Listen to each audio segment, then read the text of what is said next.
Warga syok, potongan tubuh manusia dan organ dalam berserak di pantai Ketewel, Bali.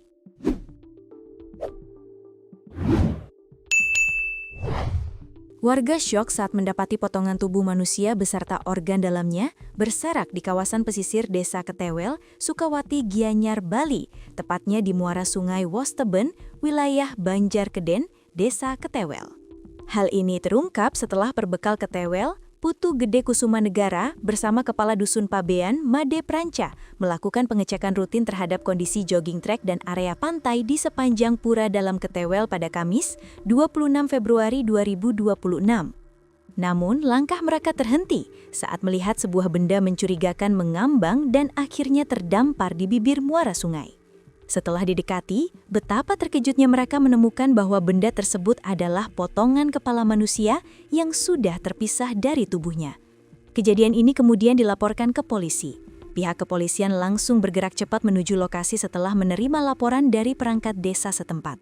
Penyelidikan besar-besaran dilakukan oleh jajaran Polda Bali dan Polres Gianyar setelah mendapat laporan penemuan potongan tubuh manusia ini.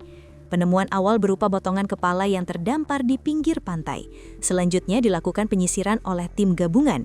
1 jam setelah penemuan kepala, tepatnya pukul 11 WITA, petugas kembali menemukan potongan telapak kaki kanan yang terbawa arus laut di lokasi yang sama. Tak berhenti di situ, pencarian yang dilakukan secara intensif juga membuahkan temuan bagian tubuh lainnya, termasuk potongan paha yang mengapung, serta organ dalam yang terdiri dari tulang rusuk, usus, dan hati yang terserak di pinggir pantai. Penyisiran yang dipimpin langsung oleh Direskrimum Polda Bali bersama Kapolres Gianyar dan tim Inafis ini kemudian membuahkan hasil yang lebih spesifik mengenai ciri-ciri fisik korban. Petugas menemukan bagian dada, bahu kanan, serta bahu kiri bagian depan hingga lengan.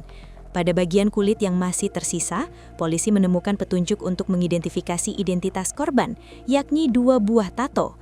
Kabid Humas Polda Bali, Kombes Pol Arya Sandi, mengungkapkan secara detail bahwa terdapat gambar religius dan simbol waktu pada potongan lengan dan bahu tersebut. Dari penyisiran di TKP ditemukan potongan dada, bahu kanan dan kiri bagian depan sampai lengan. Adanya tato dengan gambar Bunda Maria, serta tato bergambar lingkaran yang menyerupai jam dengan angka Romawi pada salah satu bagian lengan korban. Jelasnya, dikutip dari Tribun Bali, Jumat, 27 Februari 2026. Hingga saat ini, identitas lengkap korban masih menjadi teka-teki dan dalam proses penyelidikan mendalam oleh tim kepolisian. Guna memastikan penyebab kematian dan mengungkap sosok di balik potongan tubuh tersebut, seluruh bagian tubuh yang telah ditemukan dievakuasi ke RS Prof. Dr. IGNGNORA Sanglah, Denpasar.